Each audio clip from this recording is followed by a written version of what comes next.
اعوذ باللہ من الشیطان الرجیم بسم اللہ الرحمن الرحیم اللہم صلی علی محمد وعلی آل محمد کما صلیت علی ابراہیم وعلی آل ابراہیم انک حمید مجید اللہم بارک علی محمد وعلی آل محمد کما بارکت علی ابراہیم وعلی آل ابراہیم انکا حمید مجید۔ معزز سامعین کرام، آج ہمارا موضوع ہے حضرت نوح علیہ السلام، آپ کی تبلیغ کے بارے میں۔ حضرت نوح علیہ السلام اللہ تعالیٰ کے بڑے برگزیدہ نبی تھے۔ آپ سے پہلے حضرت آدم علیہ السلام، حضرت شیش علیہ السلام، حضرت ادریس علیہ السلام نبوت کے درجہ پر فائز تھے۔ حضرت نوح علیہ السلام نے جس قوم میں تبلیغ فرمائی اسے بنو راست کہا جاتا ہے۔ آپ کی عمر 40 برس تھی تو آپ کو مبعوث فرمایا گیا اور آپ نے 950 برس تک اپنی اس قوم کو گناہوں سے باز رہنے اور نیک کاموں کی طرف رغبت دلائی۔ اس کے ساتھ ساتھ آپ اپنی قوم کو اللہ تعالیٰ کے عذاب سے بھی ڈراتے رہے۔ معزز سامعین کرام، آپ کی قوم آپ کی باتوں پر کان نہ دھرتی اور نہ گناہوں سے اور نہ غلط کاموں سے باز آتی۔ جیسے جیسے آپ انہیں سمجھاتے رہے وہ ویسے ویسے گناہوں میں ہی ڈوبتے گئے۔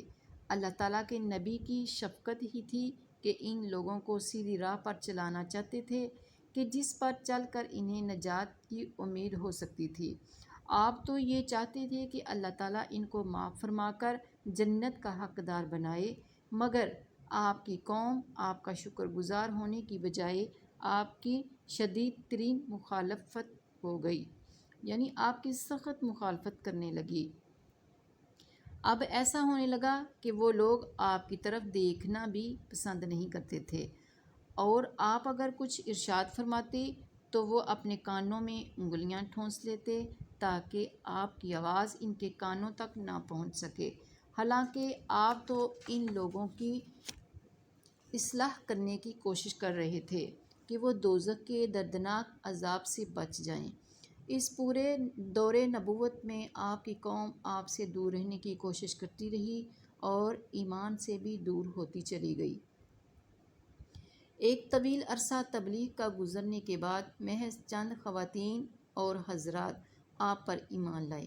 ان میں سے آپ کے 3 صاحبزادے سام، حام اور یافس شامل ہیں۔ آپ کے صاحبزادوں کی 3 ازواج بھی تھیں، ایک اور آپ کی زوجہ۔ اس کے علاوہ محض 70 خواتین حضرات ایسے تھے جنہوں نے آپ کی دعوت کو قبول کر لیا۔ یہی وہ لوگ تھے جنہیں طوفان کے وقت کشتی پر سوار ہونا نصیب ہوا تھا، یعنی حضرت نوح علیہ السلام سمیت کل 78 لوگ کشتی پر سوار تھے۔ ان میں سے مردوں اور عورتوں کی تعداد یکساں تھی۔ اللہ کریم قرآن پاک کی سورہ ہود کی آیت نمبر 27 میں ارشاد فرماتا ہے، جس کا ترجمہ ہے کہ آپ کی قوم کے سردار جو کافر تھے بولے، ہم تمہیں اپنے جیسا ہی آدمی سمجھتے ہیں۔ یعنی ان کا خیال تھا کہ نبی کسی دوسری قوم سے ہوگا، اور وہ اس بات پر یقین ہی نہیں رکھتے تھے کہ ان میں سے ہی کوئی ایسا شخص ہو جو اس درجہ پر فائز ہو جائے گا۔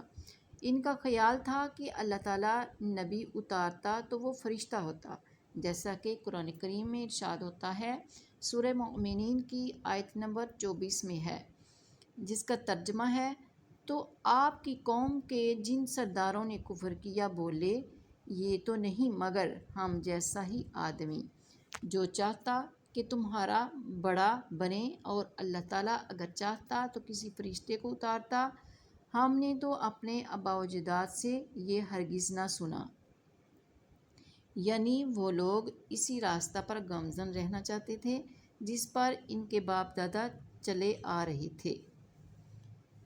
حضرت نوح علیہ السلام اپنی قوم سے یہ فرما رہے تھے کہ اے میری قوم، تکبر سے باز آ جاؤ، کہ اس میں تم لوگوں کی کامیابی ہے۔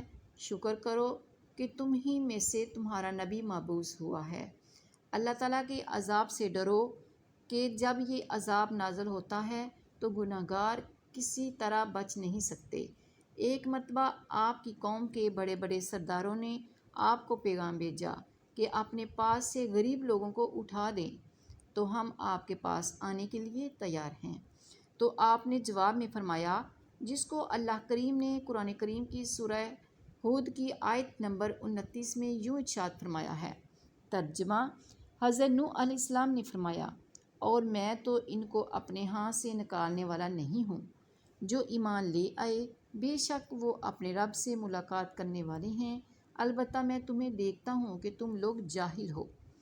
جب ان سرداروں نے آپ کا یہ پیغام سنا تو وہ بے ساختہ مفلوق الحال لوگ رہتے تھے اور بے ساختہ کہہ اٹھے کہ اب ہم ان کو نہیں ماننے والے۔ حضرت نوح علیہ السلام فرائض نبوت برس ہاں برس ادا کرتے رہے، مگر ان کی انتھ محنت کے باوجود ان کی قوم نے آپ کی اتباع نہ کی۔ ابتدائی طور پر آپ کی قوم پر قحط سالی کا عذاب نازل ہو گیا اور ان پر گویا فاقہ کشی کی صورتحال پیدا ہو گئی۔ بارشیں برسنا بند ہو گئیں، جس کی وجہ سے پانی کے ذخائر ختم ہونا شروع ہو گئے۔ کھیتی باڑی بھی بالکل ختم ہو کر رہ گئی۔ یہ صورتحال کسی بھی معاشرہ کے لیے انتہائی خطرناک ہوتی ہے، کیونکہ اگر بارش نہ برسے تو بیماریاں بھی بڑھ جاتی ہیں، جبکہ کوئی بھی فصل اگ نہیں سکتی۔ کھیت کھلیان اور باغات میدان ہو جاتے ہیں۔ اس کے بعد دوسرا عذاب یہ آپ ان کی قوم پر نازل ہونا شروع ہوا کہ اس قوم کی عورتیں جو ہیں وہ بانجھ ہونا شروع ہو گئی، کسی کے ہاں بھی کوئی اولاد پیدا نہ ہو رہی تھی۔ جب ان مشکلات میں حضرت نوح علیہ السلام کی قوم مبتلا ہوئی تو باوجود انکار تکذیب کے وہ لوگ بھاگے بھاگے آپ کے پاس آئے اور کہنے لگے، التجائیں کرنے لگے کہ آپ نے ان کی مشکلات کو کم کرنے اور اللہ تعالیٰ کے عذاب سے بچنے کے لیے کچھ طریقے تلقین فرمائے۔ اس کا ذکر اللہ تعالیٰ نے قرآن کریم کی سورۃ نوح کی آیت نمبر 10 تا 13 میں یوں ارشاد فرمایا ہے، جس کا ترجمہ ہے، تو میں نے کہا اپنے رب سے معافی مانگو، وہ تو بڑا ہی معاف فرمانے والا ہے۔ جب تم معافی مانگ لو گے تو تم پر شراٹے کا می برسے گا اور مال و دولت اور بیٹوں سے اللہ تمہاری مدد فرمائے گا اور تمہارے لیے باغات پیدا فرمائے گا، تمہارے لیے نہریں بنائے گا۔ تمہیں کیا ہو گیا کہ تم اللہ تعالیٰ سے عزت حاصل کرنے کی امید نہیں رکھتے؟ حضرت نوح علیہ السلام نے اپنی قوم کے لوگوں کے مصائب سن کر ان کو مشورہ دیا کہ تم لوگ کچھ بھی نہ کرو، محض اللہ تعالیٰ کی حضور استغفار کر لو، یعنی معافی مانگ لو، تو اللہ تعالیٰ تم پر مہربانی فرمائے گا۔ جب ان سے عذاب ٹل گیا تو انہوں نے پھر دوبارہ وہی گناہ کرنے شروع کر دیے، پھر نافرمانیاں کرنا شروع کر دی۔ ایک مرتبہ حضرت نوح علیہ السلام پر پہلے تو شدید تشدد کیا گیا، اس کے بعد آپ کو کسی کپڑے میں لپیٹ کر آپ کے گھر کے باہر پھینک دیا گیا۔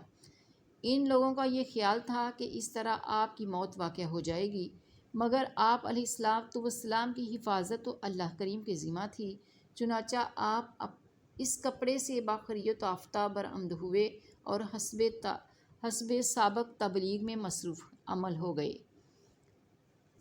معزز سامعین کرام، 950 برس کا عرصہ ایک طویل عرصہ ہوتا ہے، چنانچہ نوح علیہ السلام نے یہ طویل ترین عرصہ اپنی قوم میں رہ کر ان کی صلاح میں صرف کیا، مگر محض چند لوگ ہی ایمان کی دولت سے سرفراز ہوئے۔